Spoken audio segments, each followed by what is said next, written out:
Reality is weird. Deep in a humid rainforest, a carpenter ant follows a scent trail across a wet branch, looking completely normal, busy, and safe. But above the trail, one tiny thing drifts through the air. A fungal spore, almost too small for the ant to notice. When it lands, the spore sticks to the ant's hard outer armor, then begins pushing inward with enzymes and pressure. This fungus is called Ophiocordyceps, and it creates one of nature's strangest real zombie stories, the kind that sounds fake. At first, the ant still acts normal. It walks with the colony, touches antennae, and searches for food like any other worker. But inside its body, fungal cells spread quietly, feeding, multiplying, and forming a hidden living network before anything looks wrong. They move through the legs, abdomen, and head, reaching the muscles that help the ant walk, bite, and climb. Then the behavior changes. The ant stops following the colony's trail and begins to wander away by itself. That wandering is not random for the fungus. It needs the ant to die in a very specific place. On the forest floor, spores would not travel far.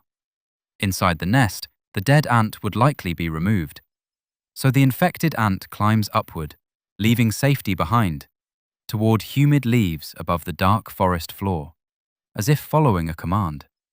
When it reaches the underside of a leaf or twig, the ant bites down with unusual force. Scientists call this final clamp the death grip. The jaws lock so tightly the ant cannot let go. For years, people imagined the fungus was taking over the ant's brain like a tiny villain.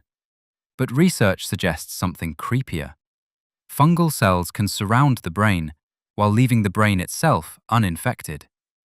Instead of steering the mind directly, the fungus seems to act through muscles, chemicals, and body-wide control. The jaw muscles contract so hard that the ant remains attached, even after the rest of its body dies. At that point, the ant is no longer just a worker. It has become a perfect launch tower. A thin fungal stalk grows from the dead ant, rising slowly into the damp forest air, where the fungus can reproduce.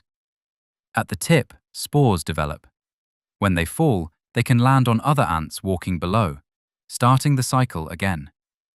This is not magic, and it is not evil. It is evolution, shaped by survival and reproduction.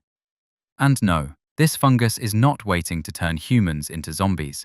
It is highly specialized for insects. But somewhere, in a forest, an ant is already climbing. Reality is weird.